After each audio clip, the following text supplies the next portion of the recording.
The Cats of Ulthar by H.P. Lovecraft.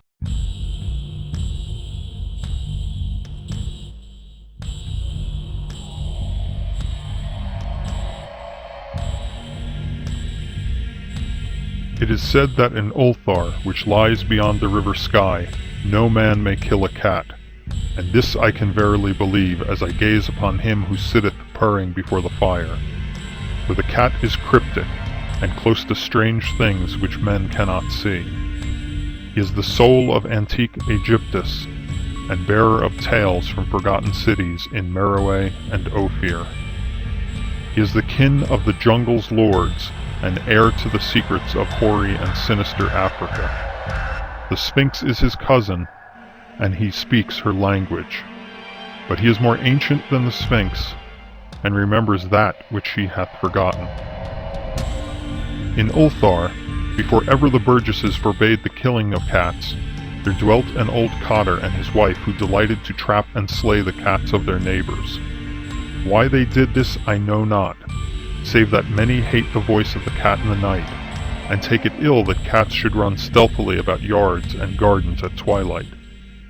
But whatever the reason, this old man and woman took pleasure in trapping and slaying every cat which came near to their hovel, and from some of the sounds heard after dark, many villagers fancied that the manner of slaying was exceedingly peculiar. But the villagers did not discuss such things with the old man and his wife, because of the habitual expression on the withered faces of the two, and because their cottage was so small and so darkly hidden under spreading oaks at the back of a neglected yard. In truth, much as the owners of cats hated these odd folk, they feared them more, and instead of berating them as brutal assassins, merely took care that no cherished pet or mouser should stray toward the remote hovel under the dark trees. When through some unavoidable oversight a cat was missed, and sounds heard after dark, the loser would lament impotently, or console himself by thanking fate that it was not one of his children who had thus vanished. For the people of Ulthar were simple, and knew not whence it is all cats first came. One day a caravan of strange wanderers from the south entered the narrow cobbled streets of Ulthar. Dark wanderers they were, and unlike the other roving folk who passed through the village twice every year. In the marketplace they told fortunes for silver, and bought gay beads from the merchants. What was the land of these wanderers none could tell, but it was seen that they were given to strange prayers, and that they had painted on the sides of their wagons strange figures with human bodies and the heads of cats, hawks, rams, and lions. And the leader of the caravan wore a headdress with 2 horns, and a curious disc betwixt the horns. There was in this singular caravan a little boy with no father or mother, but only a tiny black kitten to cherish. The plague had not been kind to him, yet had left him this small furry thing to mitigate his sorrow, and when one is very young, one can find great relief in the lively antics of a black kitten. So the boy, whom the dark people called Menace, smiled more often than he wept, as he sat playing with his graceful kitten on the steps of an oddly painted wagon. On the 3rd morning of the wanderer's stay in Ulthar, Menace could not find his kitten, and as he sobbed aloud in the marketplace, certain villagers told him of the old man and his wife, and of sounds heard in the night. And when he heard these things, his sobbing gave place to meditation, and finally to prayer. He stretched out his arms toward the sun and prayed in a tongue no villager could understand, though indeed the villagers did not try very hard to understand, since their attention was mostly taken up by the sky and the odd shapes the clouds were assuming.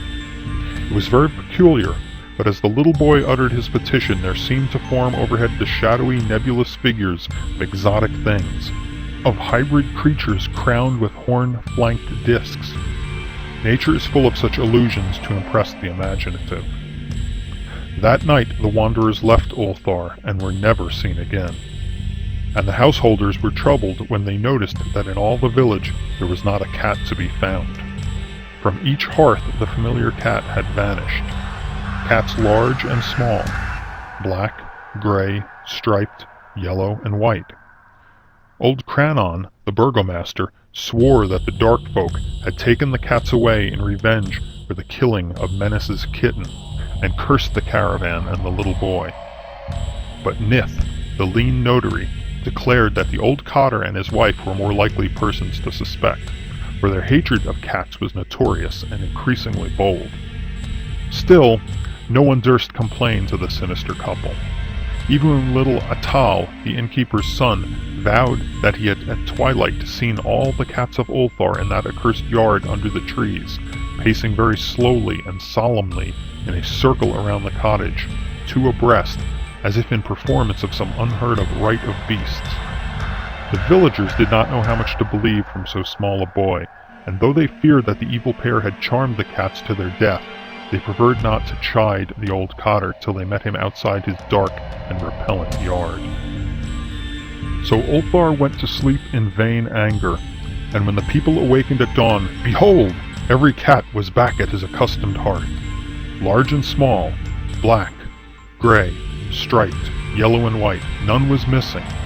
Very sleek and fat did the cats appear, and sonorous with purring content.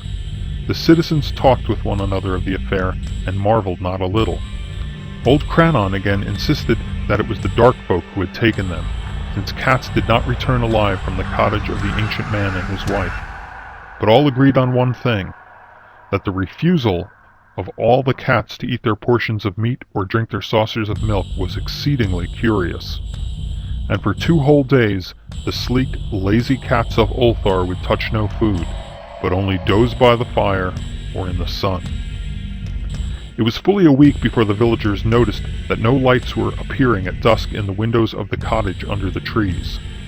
Then the lean Nith remarked that no one had seen the old man or his wife since the night the cats were away.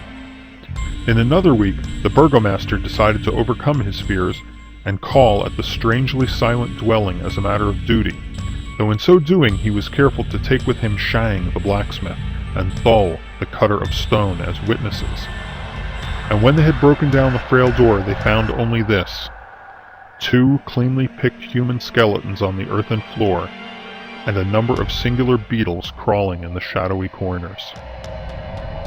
There was subsequently much talk among the burgesses of Ulthar.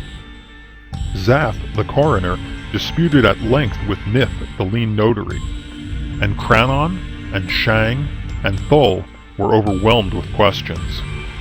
Even little Atal, the innkeeper's son, was closely questioned and given a sweetmeat as a reward.